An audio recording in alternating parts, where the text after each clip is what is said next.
Salut, salut, salut ma belle gang du coaching, comment ça va? Est-ce que vous êtes en super forme en ce beau jeudi? Eh oui, déjà jeudi, ça passe-tu vite les semaines? Oh my God! J'espère que je vous retrouve en super forme. Faites juste vous manifester si vous êtes avec nous sur ce live d'aujourd'hui. Eh oui, je suis bien là, c'est le fun. Aujourd'hui, je me vois rapidement. Donc, écoutez, il est présentement 11h58 heure du Québec. Si vous êtes ailleurs dans la francophonie, peut-être qu'il est une heure de plus, peut-être qu'il est 6 heures de plus si vous êtes en France ou en Belgique. Bref, manifestez-vous, s'il vous plaît, ma belle gang. Alors aujourd'hui, jour 4 déjà, et oui, on est à une journée de la fin de ce magnifique coaching. Et encore une fois, je suis super excitée de la thématique qu'on va voir aujourd'hui. Donc, on va parler aujourd'hui de, oui, l'importance de la localisation, mais on va aussi et surtout voir c'est quoi les autres éléments importants quand on veut choisir où on va investir en immobilier. Et pas juste où, mais aussi c'est quoi les autres critères? Parce que oui, en immobilier, on dit souvent localisation, localisation, localisation, mais il faut réaliser une chose. Oui, la localisation est importante, mais il y a aussi d'autres éléments qui sont aussi importants. Alors écoutez, je vous laisse le temps d'arriver, de vous manifester. Il est pas encore midi, alors je vous laisse arriver. Et oui, hier, je suis allée jouer au golf. Donc là, je vous fais du small talk. Je suis allée jouer au golf avec mon beau Louis-David. On a eu bien du fun. C'était une température idéale hier pour le golf. Honnêtement, là, c'était vraiment wow. Vraiment, vraiment. Tu sais, quand on dit pas trop chaud, mais pas trop froid non plus, c'était parfait. Et moi, ce que j'aime des golfs, même si, comme je vous disais hier, je suis vraiment pas bonne, je suis souvent dans le bois en train de chercher ma balle, je perds des balles. Mais ce que j'aime, c'est les environnements. C'est tellement beau, les terrains de golf. Nous, on a plein de beaux terrains de golf ici dans les Laurentides. Donc, c'est vraiment super le fun. Alors, écoutez, je ne vous vois pas encore. Je ne sais pas si vous me voyez. J'imagine que oui. J'imagine que oui. Faites-moi signe si vous êtes avec nous. Donc, on me voit très bien. Bon, viens donc nous voir, toi. Hey, voilà la belle Célina. Donc, pour ceux et celles qui ont eu l'occasion déjà d'échanger avec Célina par téléphone ou par email, la voici, la voilà, notre belle Célina. Je sais qu'on a des membres ici dans ce coaching qui ont déjà eu l'occasion de jaser avec elle. Quand vous écrivez à nos bureaux, c'est la belle Célina qui vous répond quand vous appelez, quand vous écrivez. Bref, est-ce que vous êtes prêts et prêtes pour le jour 4? C'est bizarre, aujourd'hui, je ne vois pas les commentaires. C'est plate parce que j'aime ça pouvoir vous lire. Pourquoi est-ce que je ne vois pas les commentaires? Eh là là là là là là. Ah oui, oui, ok, ok, ok, ok. Oui, alors on a Mélanie qui est avec nous en mangeant. Pas de problème, Mélanie. Si vous êtes sur la route, soyez prudente. L'important, c'est d'écouter. Bonjour Isabelle qui est en direct aujourd'hui. Merci d'être là. On a l'ombre du vent. Simon, c'est ça, Simon, il me semble que je ne me trompe pas. Donc, j'ai une formation au travail ce midi. Je vais écouter un replay. Pas de souci. Christian, salut Sébastien, Sabrina. On a plein de gens. Maude qui est avec nous. Mélina, ah là, je viens de Mélina, Hubert, Élie, Sébastien. Oh my God, vous êtes en feu. OK. Alors, je vous invite à entrer dans le vif du sujet si vous êtes prêts et prêtes. Avez-vous vu aujourd'hui ma robe?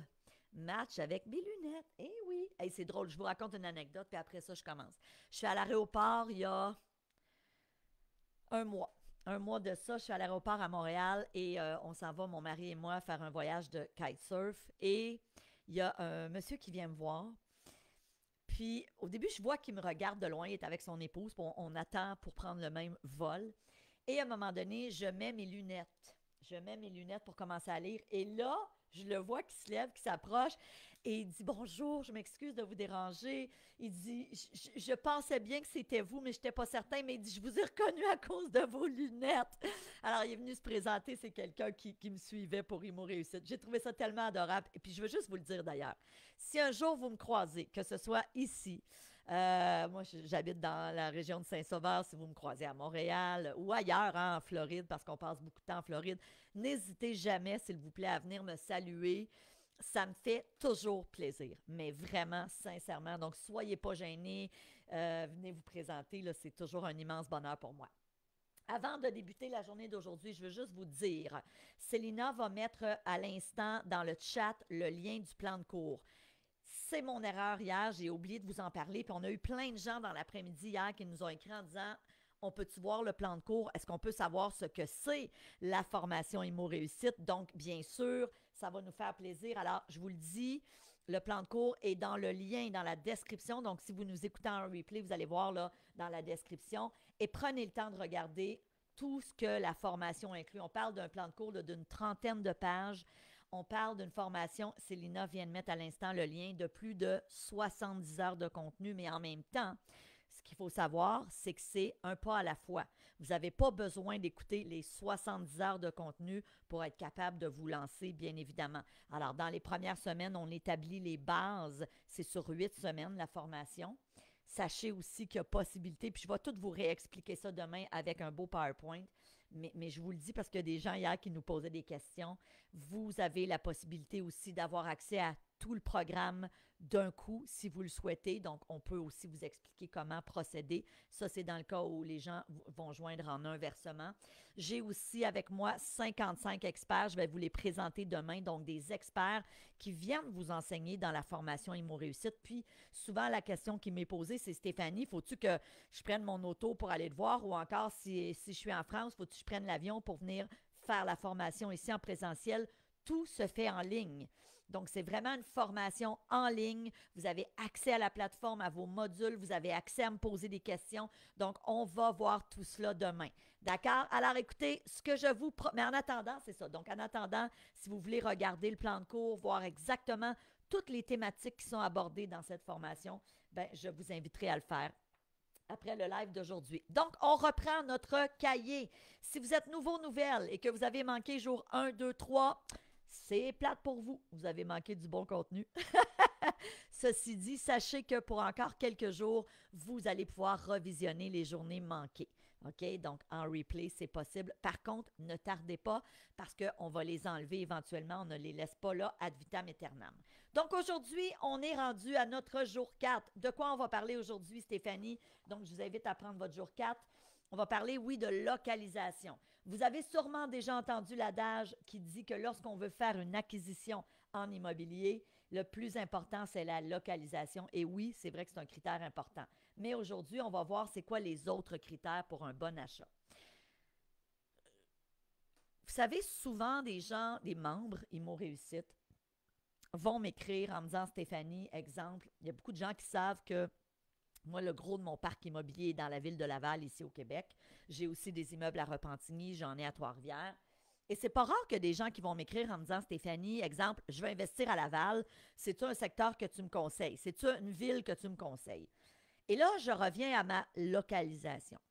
Une chose qu'il faut savoir, avant d'investir, un des éléments les plus importants, c'est de vous assurer de connaître le secteur où vous voulez investir.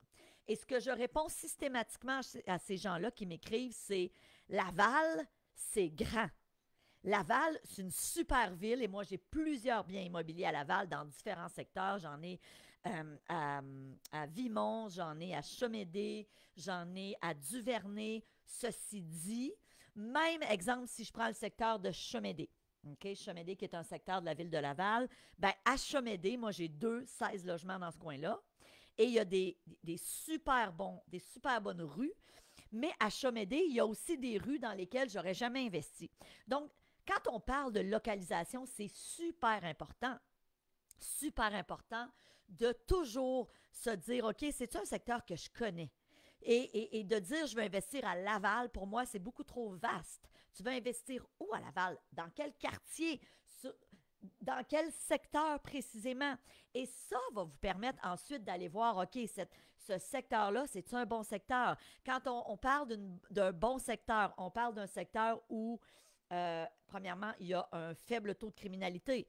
Je sais que c'est plate à dire ça, mais la vérité, c'est qu'il y a des secteurs, prenons exemple la ville de Montréal et même à Laval, puis là, je parle du Québec, mais je pourrais prendre n'importe quel exemple, je pourrais prendre Vancouver, je pourrais prendre Ottawa ou d'autres villes, je pourrais prendre Paris.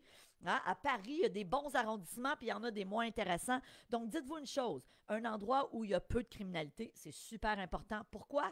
Parce que tu vas attirer aussi des bons locataires. Les bons locataires n'ont pas envie d'aller dans un secteur où, exemple, il y a des gangs de rue. Donc, je sais que c'est basic, mais en même temps, c'est super important. Posez-vous toujours la question, quel genre de clientèle je veux attirer? Est-ce que je veux une petite famille? Bien, la petite famille, excuse-moi, mais elle cherche un secteur qui est sécuritaire, où il fait bon vivre. Et des éléments tels que, je vous donne un exemple précis. Moi, j'ai un triplex sur la rue Saint-Denis à Montréal.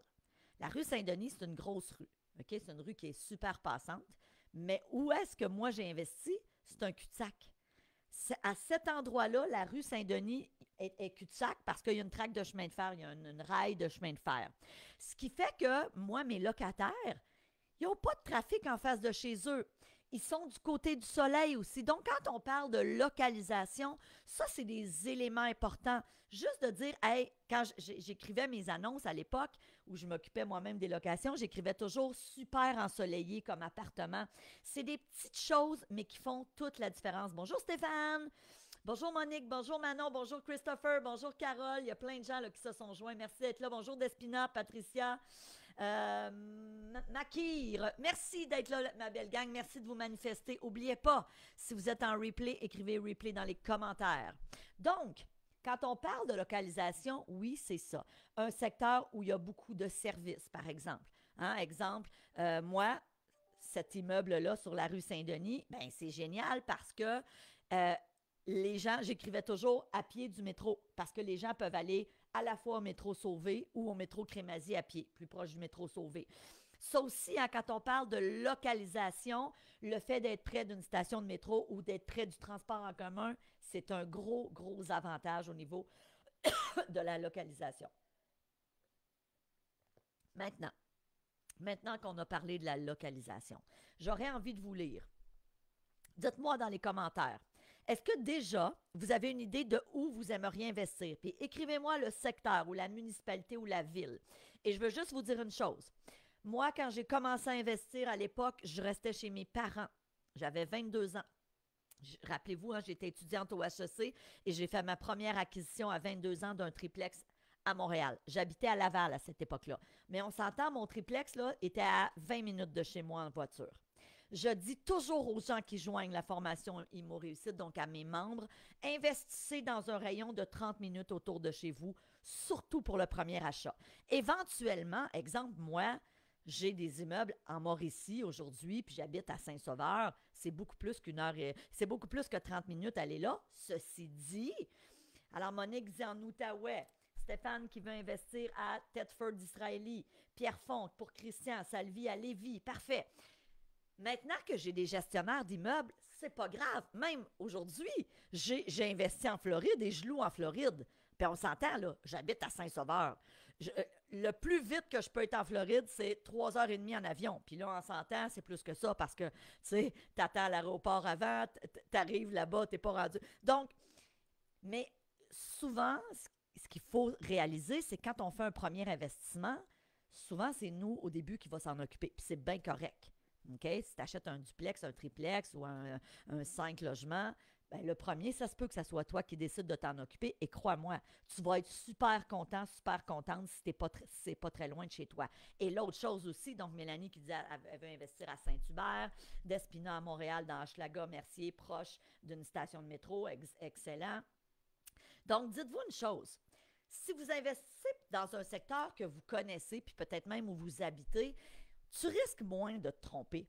Moi, Villemort pour Michel, parfait, fantastique. Donc, j'ai travaillé pendant plusieurs années Villemort, Saint-Henri, Pointe-Saint-Charles. C'était mon territoire à l'époque sur la route. Quand je travaillais pour les chocolats Cadbury. Et oui, imaginez-vous, dans ma jeune vingtaine, j'ai travaillé pour les chocolats Cadbury. Bref, quand tu investis pas loin de chez toi et que c'est toi qui s'en occupe, ben c'est génial. Maintenant, un jour, si vous décidez d'avoir d'autres immeubles à revenus, ben bien sûr, si vous décidez un jour d'avoir un gestionnaire ou des concierges, ben là, oui, on peut investir un petit peu plus loin parce qu'on n'a pas à y aller constamment. OK? Mais ça, c'est le meilleur conseil là, que j'ai envie de vous donner vraiment. Sylvie qui dit, moi, je vais investir à Drummondville, fantastique. Saint-Hubert pour Mélanie, à Brossard ou Brossard, fantastique. Donc, puis encore une fois, Tu sais, quand on parle de, exemple, Brossard, ben il y a peut-être, et là, honnêtement, je connais moins Brossard, je suis déjà allée, mais c'est pas un secteur que j'ai dans la tête autant que Ville-de-Laval. Ben à Brossard, y a-tu des meilleurs secteurs puis des moins bons en termes de rue? Tu sais, je disais souvent à Chamédé, on s'entend, c'est un quartier de Laval. C'est pas un si grand quartier que ça, mais il y a honnêtement des rues où moi j'ai investi et que je réinvestirai encore demain matin parce que j'ai une super belle clientèle, parce que c'est tranquille. Et à l'inverse, je me souviens à l'époque, là, il y avait la récréathèque de Laval pour les gens qui connaissent. Là, c'est une place où on allait faire du patin à roulettes quand j'étais jeune. Ben ça, il y a quelques années, là, c'est en train de se revitaliser, mais il y a quelques années, j'aurais jamais investi dans ce coin-là. Et pourtant, mes deux immeubles, mes deux 16 logements sont à peu près à 7-8 minutes en voiture de là, toujours dans Chamédé. Mais c'est pas.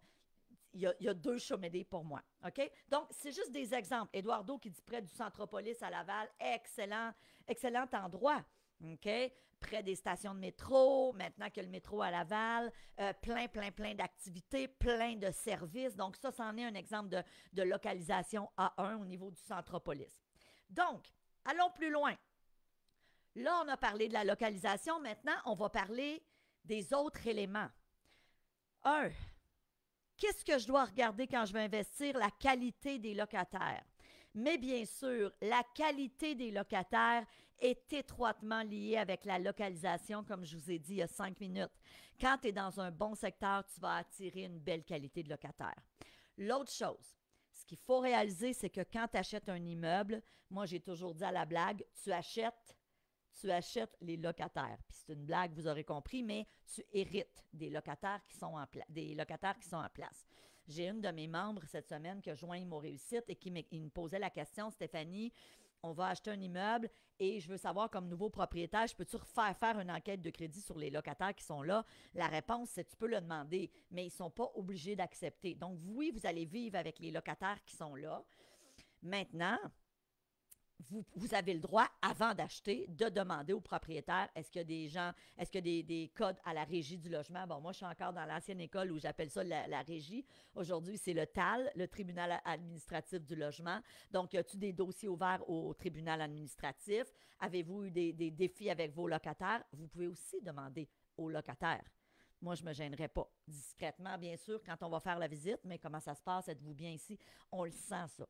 On le sent, on le voit rapidement que, OK, tu sais, exemple, il y a des locataires, des fois, ça m'est arrivé déjà de visiter dans le temps des immeubles, puis à un moment donné, de parler avec la locataire qui était là, tu sais, puis là, j'étais là pour visiter, puis pour potentiellement acheter, puis ça donnait que la locataire était là, puis la locataire qui se fait un grand plaisir de me dire que c'est donc mal entretenu, puis que c'est mal géré, puis qu'elle ne peut pas sentir le propriétaire, et déjà, je me dis, bon, OK, c'est peut-être le propriétaire le problème, puis ça se peut, parce qu'on s'entend, moi je dis tout le temps, la plupart des locataires, c'est des super bons locataires, mais il y en a des moins le fun des fois, on va se dire les vraies choses, mais aussi les propriétaires, il y en a des super bons, mais il y en a qui n'ont pas d'allure. Puis on en voit des fois des histoires comme ça dans les médias, des propriétaires que leur immeuble est rempli de vermine, puis ils laissent ça aller. Tu sais, fait qu'on s'entend que dans ce monde, il y a toutes sortes de monde. Ça prend toutes sortes de monde pour faire un monde.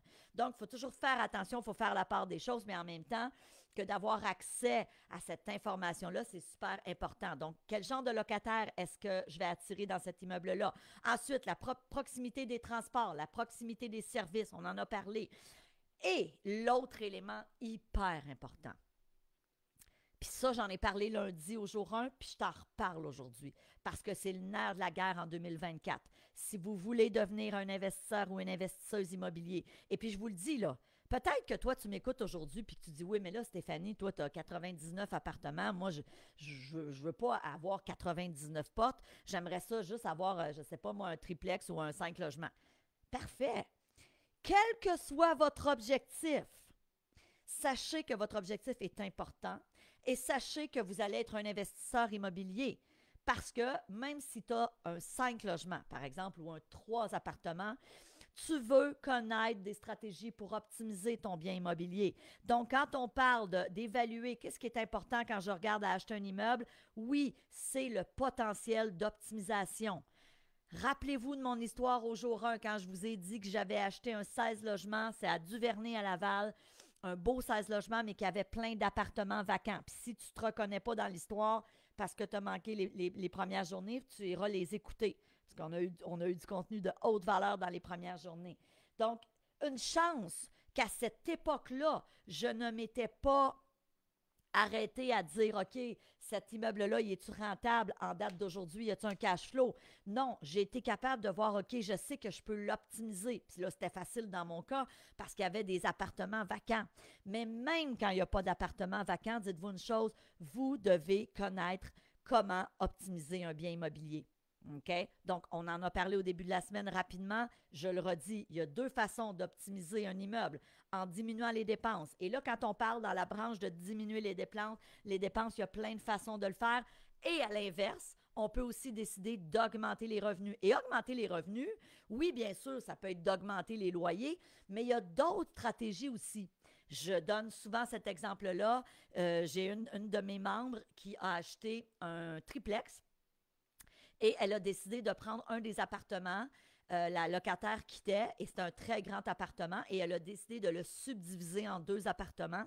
Donc, c'est devenu un quadruplex et elle a drastiquement optimisé ses revenus. Pourquoi? Bien, c'est pas compliqué parce que là, dorénavant, le logement qui est je pense que c'est un grand 7,5 qu'elle louait au départ avant que sa locataire parte à 1450 $, je pense, ce qui était quand même un prix quand même correct. Bien là, elle a divisé en deux. Oui, ça a nécessité des travaux, mais on appelle ça faire de la division d'appartements. Et là, elle s'est retrouvée avec deux plus petits appartements, mais quand même des appartements intéressants, qu'elle était en mesure de louer chacun à 1200 $.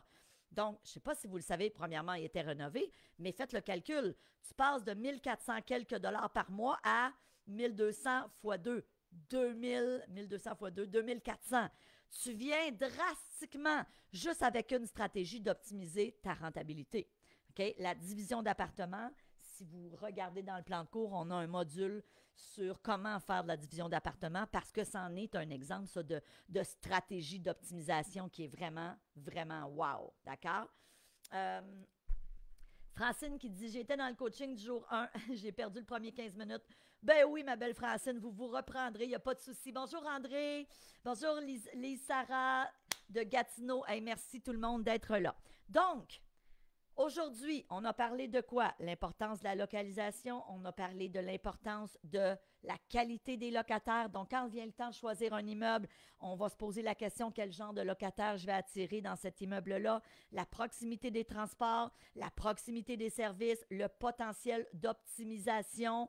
Donc, tout ça, c'est le nerf de la guerre quand vient le temps de choisir où vous voulez investir, mais aussi dans quel genre de bien immobilier vous voulez investir. Là, je veux juste prendre quelques minutes parce qu'on a plein de gens hier, parce que je ne sais pas si vous aviez hier, je pense que vous l'aviez le plan de cours dans la description, mais on a des gens qui m'ont posé des questions à savoir, Stéphanie, est-ce que dans Immo Réussite, tu nous enseignes à faire des flips immobiliers? La réponse, c'est oui. Et je vous le dis, on vous enseigne à faire des flips payants. C'est quoi un flip immobilier? C'est que j'achète une propriété et le but, c'est de la revendre rapidement dans le but de faire un profit. On a plein de membres dans la formation Immo Réussite qui ne font que ça aujourd'hui, qui vivent du flip immobilier, qui font 100, 150 000 par année à faire du flip immobilier. Et bien sûr, oui, il faut payer de l'impôt quand on fait un flip immobilier, comme dans n'importe quoi. Donc ça, oui, on a plusieurs modules sur comment réaliser des flips immobiliers. On a aussi des modules sur justement la division d'appartements. Donc, il y a quelqu'un qui me demandait hier, est-ce que tu enseignes les stratégies d'optimisation? Donc oui, on a plein de stratégies d'optimisation qui vous sont enseignées dans le programme Immo Réussite. Je vous le dis, prenez le temps de regarder. On a évidemment, on vous enseigne des stratégies de financement créatif. Rappelez-vous, hier, on en a vu 3. Qu'est-ce qu'on a vu hier? On a vu le prêteur privé. Alors, je vous ramène au jour 3. On dirait que ma voix me fait défaut. On a vu la balance de vente, le prêteur privé et on a aussi parlé hier du partenariat. Si tu n'étais pas là hier, je t'invite à retourner voir cette journée-là. Ceci dit, il faut savoir qu'il y en a d'autres stratégies. Il y a ce que j'appelle le retrait d'équité. C'est en plein ce que je suis en train de faire en ce moment avec un de mes immeubles que j'ai acheté il y a plusieurs années. Et là, il y a de l'équité qui s'est bâtie sur la propriété. Pourquoi? Parce que, j'ai fait du remboursement de capital à tous les mois. OK? Donc, le remboursement d'hypothèque à tous les mois. Donc, j'ai payé du capital. Et deuxièmement, mon immeuble a pris de la valeur. Ce matin, avant d'être avec vous, j'ai mandaté une firme un évaluateur agréé. Ils viennent mardi prochain. Ils vont évaluer mon 8 logements. Donc, évidemment, cet immeuble-là, à l'époque, je l'ai payé, mettons, 800 000 et aujourd'hui, ben là, j'ai hâte de voir l'évaluation, mais d'après moi, il va être évalué peut-être à 1,4, 1,5 million. Alors, imaginez, et ça, à rien faire. Ça, c'est sans faire des travaux de rénovation. Parce que, évidemment, quand on rénove un immeuble, quand on rénove des appartements au grand complet, la valeur est augmentée. Mais sachez que sans faire de travaux de rénovation, les immeubles prennent de la valeur à chaque année, ce qui fait qu'avec le temps, vous allez pouvoir faire ce qu'on appelle du retrait d'équité. C'est comme ça, la gang, qu'on se bâtit un parc immobilier. Maude qui pose une question. Est-ce que la formation doit être faite en 8 semaines? Oh mon Dieu, Maude, c'est une super bonne question. Vous avez accès à vie à la formation. Donc, vous n'êtes pas obligé de la faire en 8 semaines. Vous allez la recevoir, OK? À chaque 2 semaines, vous allez recevoir une semaine complète, puis vous allez en recevoir 8. Mais Maude, vous avez accès à vie. Ça veut dire quoi? Ça veut dire que dans 1 an, tu veux retourner voir un module. Dans 3 ans, tu as des questions parce que là, tu as décidé que tu voulais faire telle stratégie puis tu as une question. Vous pouvez me poser vos questions à vie. Donc, la façon que ça fonctionne, on a une plateforme et sur cette plateforme-là, sur votre plateforme de formation, il y a un endroit où vous pouvez poser vos questions. Ça s'appelle questions-réponses. Et moi, à chaque semaine, j'y vais. Et en plus, une fois par mois, on a un live. Donc, vous et moi, juste les gens qui sont membres de Imo Réussite. OK? Donc, ce n'est pas sur ce groupe-ci, c'est vraiment sur le groupe privé des membres et je réponds en direct à vos questions. Donc, j'espère, Maude, que ça répond à votre question. OK, donc écoutez, ben, ça me fait plaisir, ma belle Maude. Alors écoutez, il est présentement 12h25. Avant de terminer, j'ai juste envie de vous dire, soyez là demain. Il nous reste encore des bonus pour les gens qui vont joindre la formation. Donc, je veux juste gérer vos attentes. On avait promis 25 bonus, mais on a déjà des gens qui savaient qu'ils ne pouvaient pas être là demain, donc qui ont déjà joint la formation. Alors, il reste encore des bonus, mais soyez là en live. Si vous voulez bénéficier de ce bonus-là, ce sera un bonus d'une valeur de 500 $. On vous offre un coaching one-on-one avec moi, en plus, évidemment, de tout le contenu de la formation que vous allez avoir en joignant la formation Imo Réussite. Vous allez voir, je vais vous expliquer les modalités de paiement. Si vous êtes sûr que vous voulez joindre Imo Réussite, mais que vous savez que vous ne pouvez pas être là demain, prenez un appel avec Célina. Je vais lui demander de mettre les informations pour la joindre. Elle pourrait vous appeler cet après-midi si vous le voulez. Soyez patient parce que des fois, elle a plusieurs appels à faire. Donc, écrivez-nous à info@commercialstéphaniemilo.com et avec votre nom, numéro de téléphone. Il y a Christian qui dit, OK, il manque l'enregistrement du jour 2. Vous n'êtes pas la première personne. Puis moi, je suis allée ce matin, quand vous allez dans Facebook, vous allez voir, vous avez la section multimédia et là, vous avez toutes les journées. Fait que Christian, vous me confirmerez, mais sinon, je vais aller vous le mettre. Mais effectivement, moi aussi, ce matin, je l'ai cherché, mais il faut vraiment aller dans la section du groupe, section multimédia, puis là, vous allez avoir jour 1, 2, 3 et aujourd'hui, le jour 4. Mais Christian, je me mets une note, puis je vais aller aussi... faites juste me le confirmer là, que vous le trouvez, mais sinon, je vais aller vous mettre le lien. D'accord? Alors, écoutez, merci infiniment, tout le monde. Je vous aime, je vous embrasse. Est-ce que tu suggères un Inc? Et si oui, le cours est-il déductible? Oui, définitivement. On a beaucoup de membres Imo Réussite qui ont une entreprise et qui l'ont passé dans leur entreprise. Par contre, pour investir... je ne vous suggère pas, puis ça, on a des fiscalistes dans la formation qui vont vous l'expliquer beaucoup mieux que moi, mais je ne suggère pas au départ nécessairement de vous incorporer pour acheter un premier immeuble. Et dans la formation, là, c'est vraiment expliqué. On a plusieurs fiscalistes qui viennent vous expliquer comment vous structurer, c'est quand le temps qu'on doit s'incorporer, est-ce que c'est bon pour vous ou pas, est-ce que comment transférer éventuellement vos immeubles à vos enfants avec le moins d'impact fiscaux possibles, etc., etc. Donc, je vous le dis, là, prenez le temps de regarder le plan de cours. Vous allez voir tout ce que la formation inclut. Mais demain, on va aller ensemble en profondeur. Mais aussi demain, c'est pas juste ça qu'on va voir. On va voir, selon moi, ce qui est le plus important, au-delà de se former avec des stratégies d'investissement immobilier. Et on va parler de vos croyances, de votre mindset. j'ai réalisé que souvent, c'est ce qui nous freine à se lancer en investissement immobilier. Vous allez adorer la journée de demain, je vous le dis là. Je mets la barre haute parce que vous allez vraiment triper. Alors, je vous aime, je vous embrasse. On se revoit demain. Merci, merci, merci. À demain tout le monde. Bye bye.